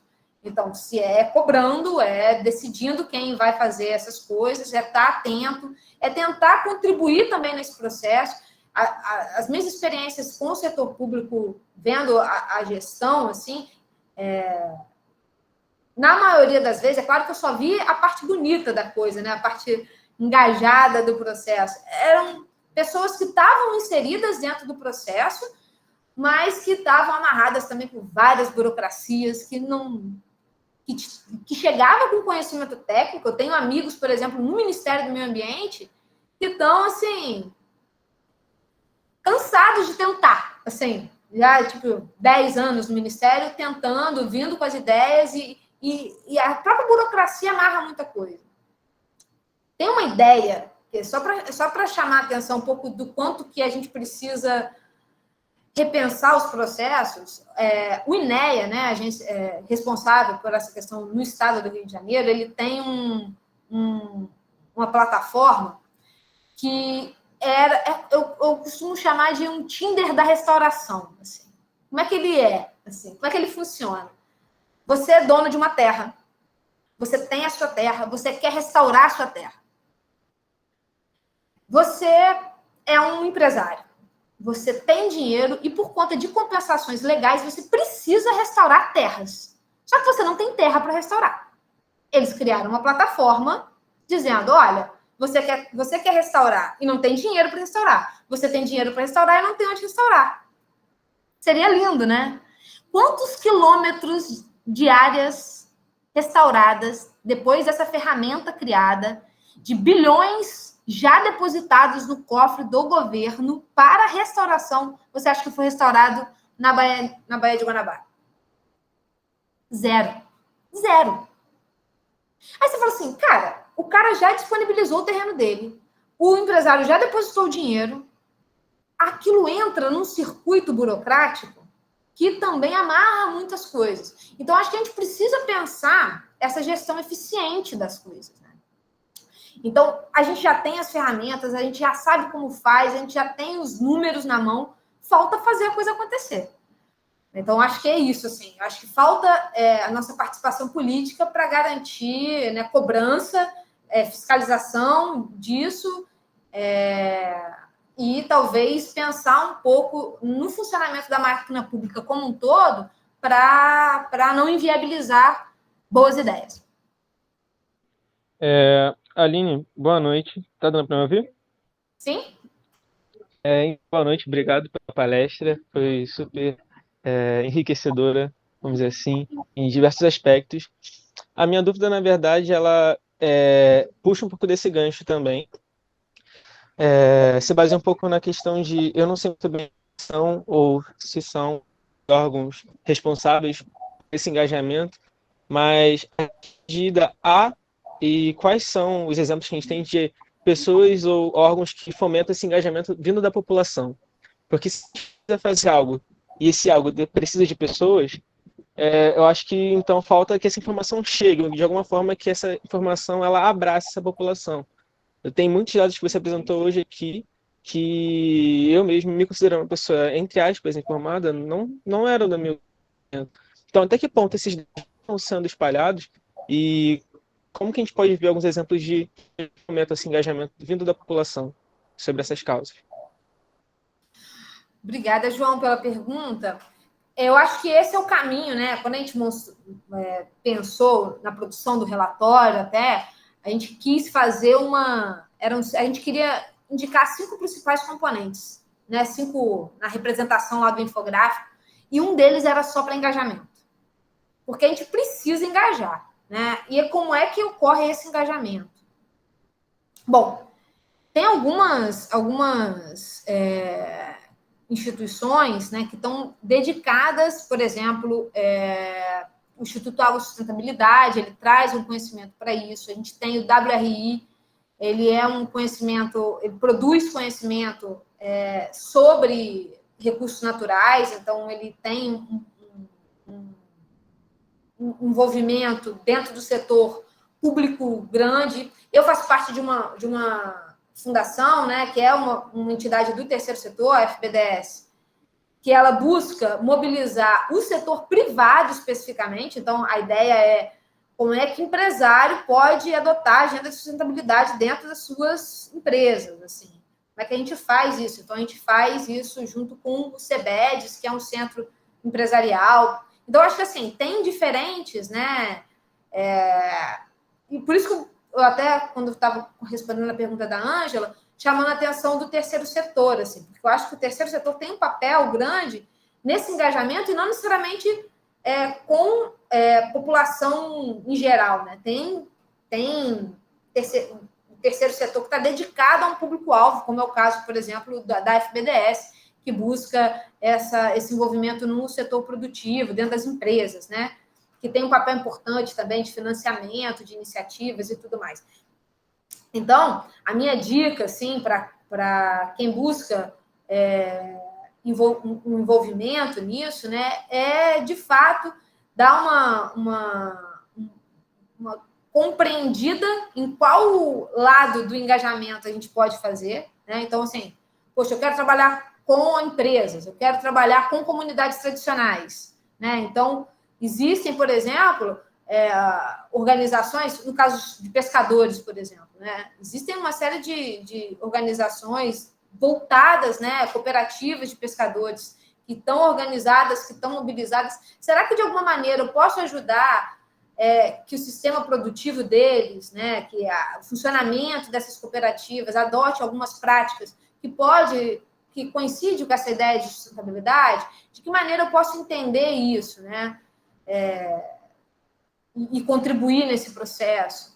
Então, acho que vale a pena, né, entender qual é a área que você mais curtiria, assim, ou a pessoa que está querendo se envolver nisso curtiria trabalhar, e procurar especificamente uma instituição com essa perspectiva, assim. Eu acho que falta ainda muito engajamento. E, além disso, esse é um engajamento mais focado, né? Eu acho que falta engajamento do indivíduo mesmo, sabe? Falta individualmente a gente, na nossa rotina, com os nossos amigos, com as nossas escolhas de consumo, fazer um engajamento. Acho que é isso, assim, né? Então, hoje a gente vê, por exemplo, um avanço grande na pauta de uma mudança de dieta, por exemplo, né? Então, tem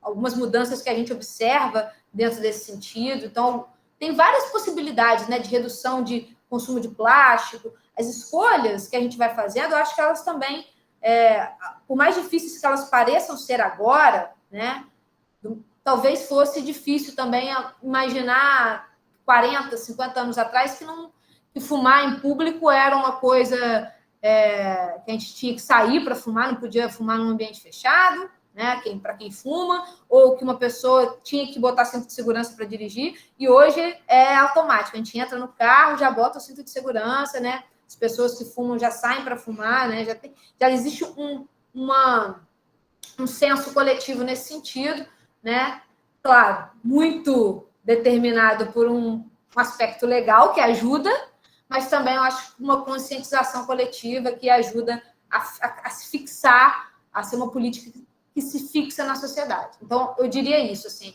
existe o terceiro setor que pode ajudar a fazer uma abordagem mais focada e, individualmente, a gente, com a nossa atitude, engajar quem está ao nosso entorno.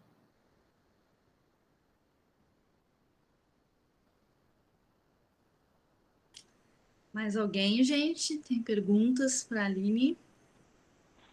Professor, eu queria fazer uma perguntinha bem rápida. Primeiramente, muito obrigado pela palestra, muito enriquecedora também, gostei muito. E eu achei muito interessante, assim, indo para um lado mais social e político, o jeito que você trabalhou as diferentes vertentes de pensamento para a gente tratar o mesmo problema, né? Eu acho muito interessante essa abordagem da ONU, que é essa abordagem mais global, né? É um jeito da gente tentar resolver. Mas eu pessoalmente, né, em questões de princípios meus, assim, eu acho muito interessante essas estratégias que você falou, que acho que a América Latina mesmo usa dessas estratégias de bem viver. E eu queria saber se você podia falar um pouco mais sobre como é que isso está rolando aqui na América Latina, do bem viver como política pública, né, nacional, e esses entraves que a gente tem hoje no Brasil, né? Porque a gente tem um Brasil extremamente desigual, né? Dominado pela agricultura, a gente é um país quase que latifundiário, né? De latifundiários há 500 anos. Eu acho que essas estratégias de bem viver, que acho que dão esse aspecto de sustentabilidade até mesmo decolonial para a gente, eu acho que é um horizonte assim mais interessante para a gente pensar um futuro, né? Aí eu queria saber o que a gente está pensando assim como bem viver brasileiro. O que você podia falar? Obrigada, Caio, pela pergunta. Sim, eu queria muito, muito ver isso sendo muito mais debatido e discutido em diferentes instâncias, assim. Mas a impressão que eu tenho é que o Brasil, em termos de incorporar essas influências da própria América Latina, que a gente tem isso, a gente negligencia muito essas parcerias dentro da América Latina. Então, a gente acaba absorvendo muito mais o que se vende, o que vem da Europa, né, e dos Estados Unidos, né, que incorpora muito aquilo, do que, de fato, o que a gente poderia aprender na América Latina, com os povos originários do nosso continente, né, ou até mesmo com as formas de viver de outros sistemas tropicais, que também, né, a gente pensar a África, a gente tem formas, bons exemplos, né, que a gente poderia se valer muito mais do que o que a gente faz, né? Então, é legal quando a gente vê e consegue ver uma galera jovem, assim, olhando para isso e falando, olha, tem coisas aqui do meu lado que me ensinam e que me trazem uma perspectiva de como eu quero viver, que é uma forma muito mais palatável para mim do que, por exemplo, uma agenda imposta pela ONU, né, que foi formulada a partir de interesses distintos. Muito que no ano passado, eu fui no México dar uma palestra lá, falar um pouco sobre... Lá tem vários estudos sobre sustentabilidade. E, cara, a Agenda 2030, né, ela é extremamente criticada, assim, como se fosse... sabe como se alguém estivesse fazendo aquilo há muito tempo, de repente chega alguém e fala com uma ideia, como se aquilo fosse genial, e cara, mas isso aqui a gente já faz há milhares de anos e vocês estão vindo com isso, impondo uma agenda para a gente.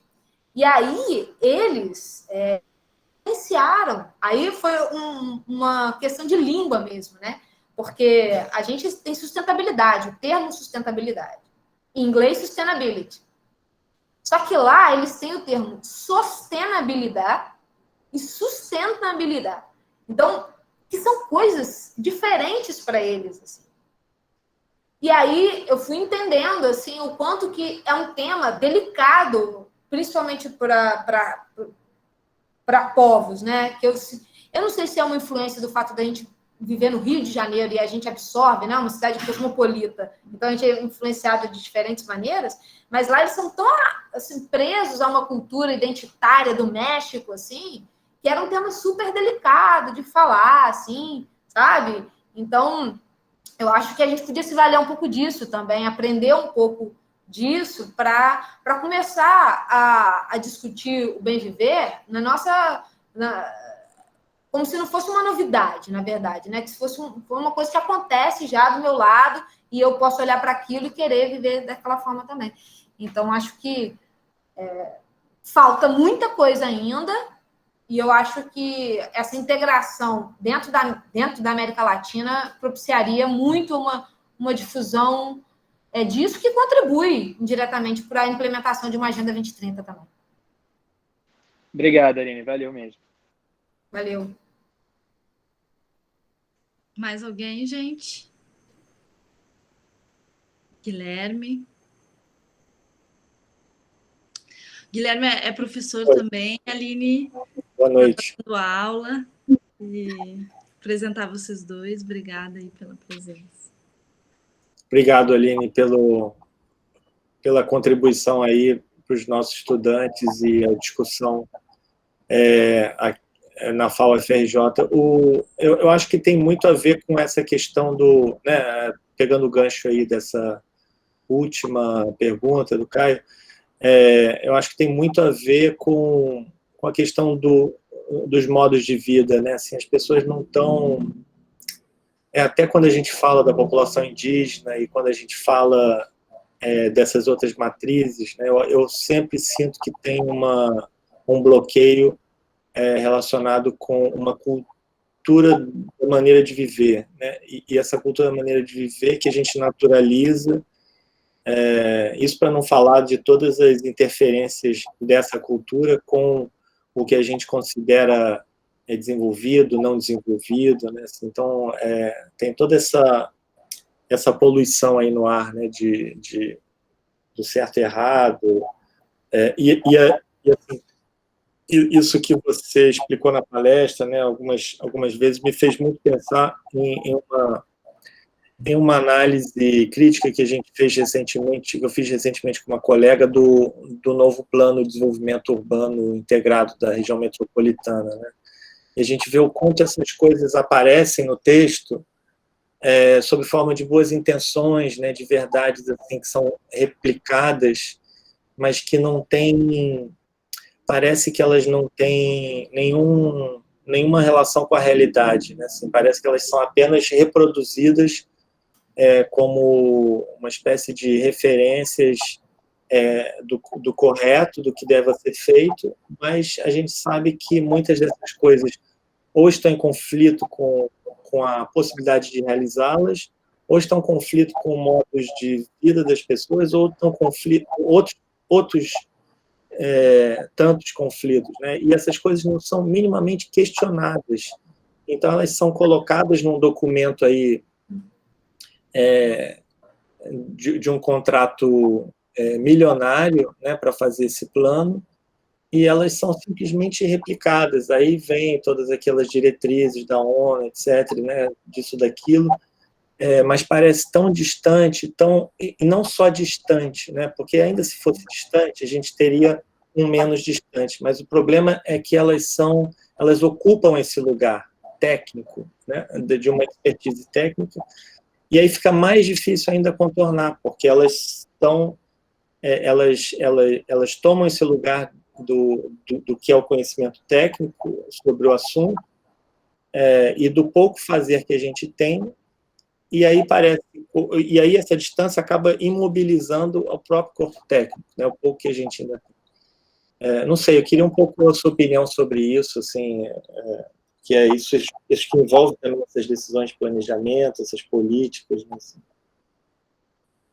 Obrigada, Guilherme, pela participação e pela pergunta, assim. Eu tenho também, assim, compartilho com você, assim, essa visão, né? Quando eu entrei falando um pouco dessa questão, você falou da produção de de repensar a região metropolitana, né? Quando eu entrei na FBDS, em 2015, eles estavam acabando de produzir um documento que era o plano de governança da Baía de Guanabara.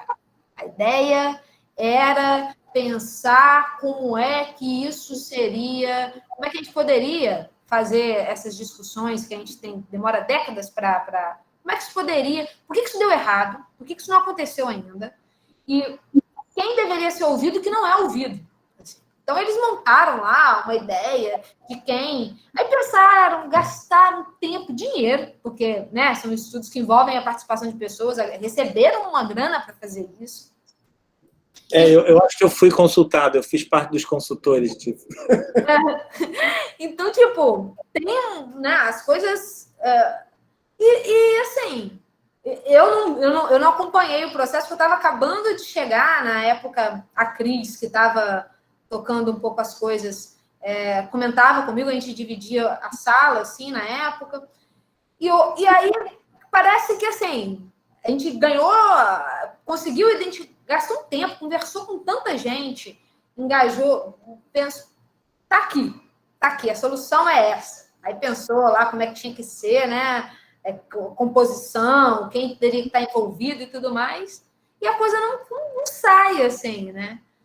E aí a impressão que eu tenho é que antes dessa ideia que foi gasta $1 milhão, nem sei quanto que, mas gastou uma grana para fazer isso, alguém vai pagar outra pessoa para pensar uma outra solução antes dessa solução ser de fato testada, implementada ou validada. Então a gente fica de fato correndo atrás do rabo, assim, né, sem saber como é que as coisas vão caminhar. E mesmo quando você tem uma informação explícita, assim, como a composição de um comitê, por exemplo. Quando você coloca nesses documentos aspectos que são genéricos, valores soltos, e aí o aspecto, o pessoal técnico que pega esse documento e tenta implementar não entende aquilo, aí fica impossível da coisa acontecer, porque quando a gente dá a coisa que é assim, a coisa não acontece, se você não deixa isso explícito, aí que a coisa não vai para frente mesmo, assim. Então, eu acho que talvez falte, sabe, assim, minha impressão um compromisso maior de todo mundo que vai estar envolvido no processo como um todo, sabe? Então, talvez a pessoa que vai usar aquilo, ela precisa estar envolvida, está esperando isso ficar pronto, sabe? Para ela, sabe? Como se fosse uma corrida de revezamento, que você entrega para o outro, ele precisa continuar, sabe? Então, acho que falta um pouco da participação das pessoas no entendimento do processo como um todo, né? Motivação, eventualmente motivação pessoal, a implementação de coisas que sejam independentes do ciclo de governo também, porque eu acho que isso acontece, mudou, parou, né? A coisa mudou o ciclo de governo, as coisas param, porque vou terminar uma obra que o outro começou, né? Isso vai ficar na mão de quem? Quem vai ganhar estrelinha nisso? Então, acho que falta essas coisas, assim, minha impressão, né?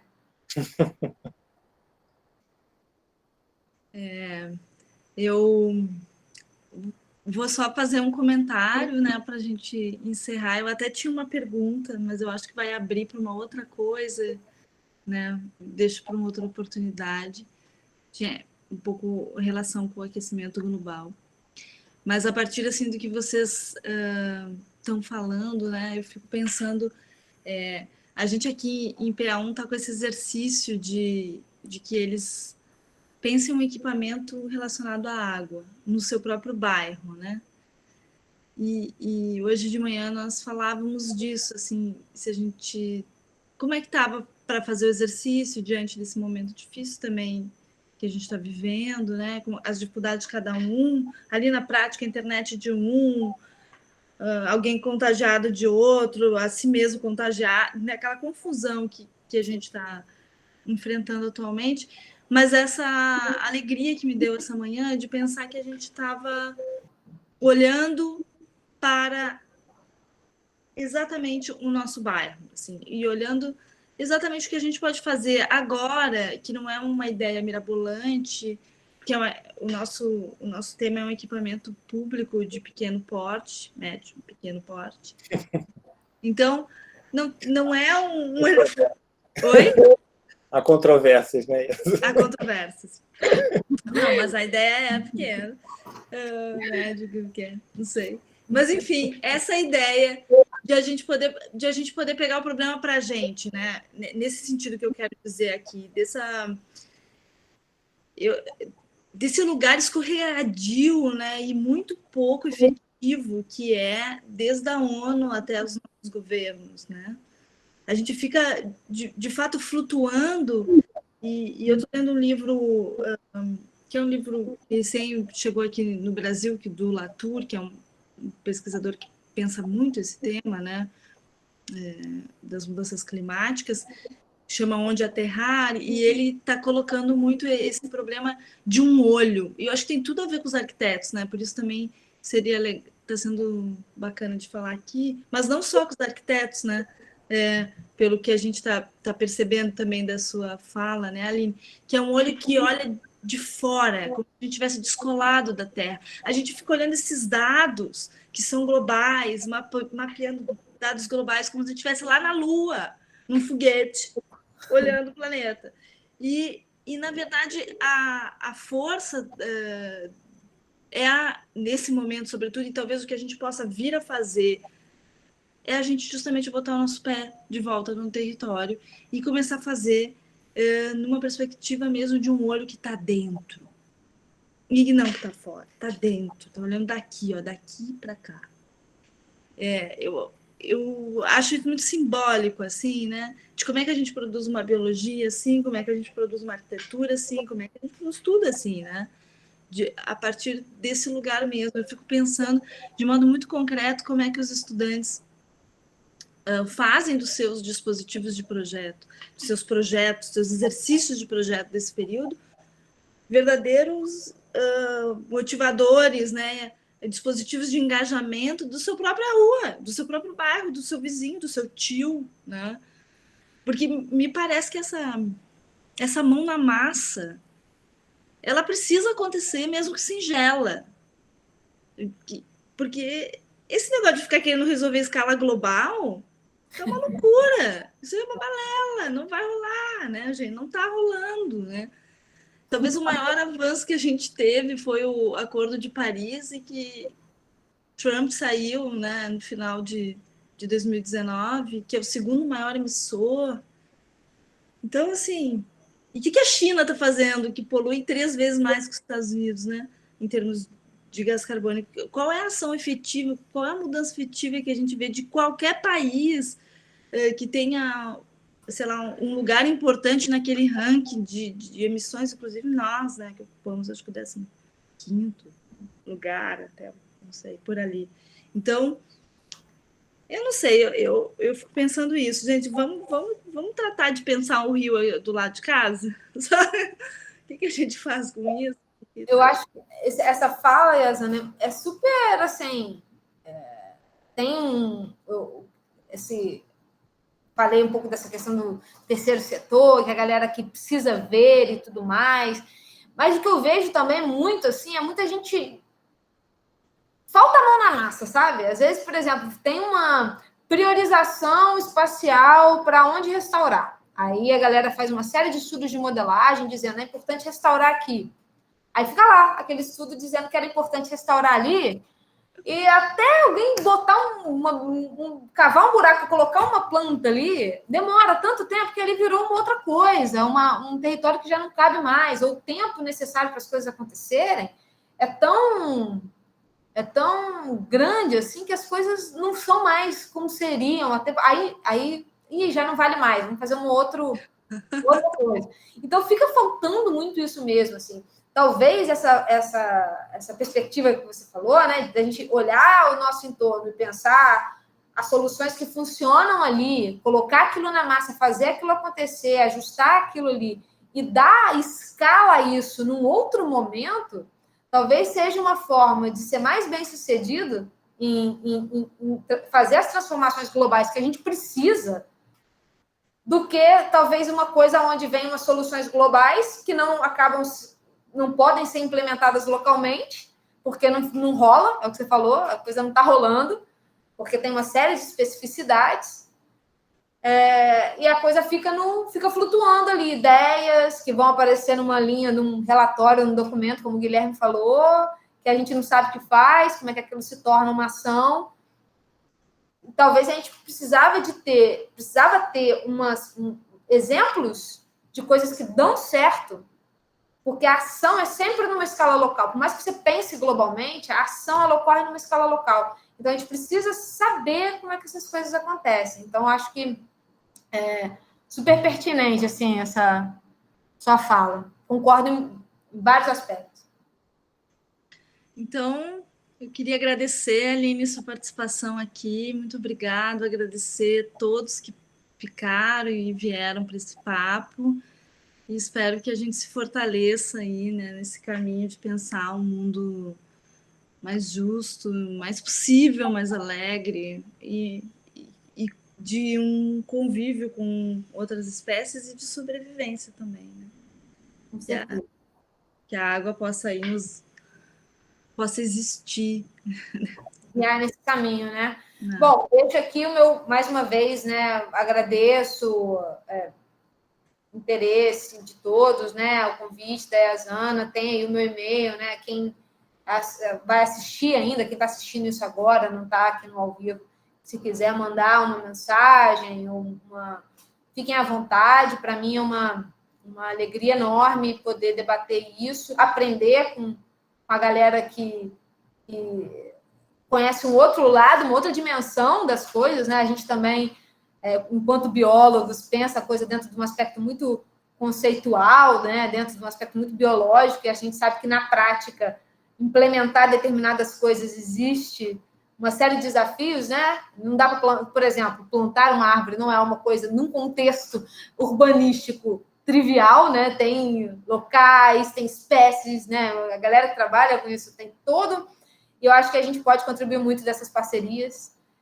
Então, fico aqui aberta a esse papo. E, mais uma vez, obrigada pelo convite mesmo.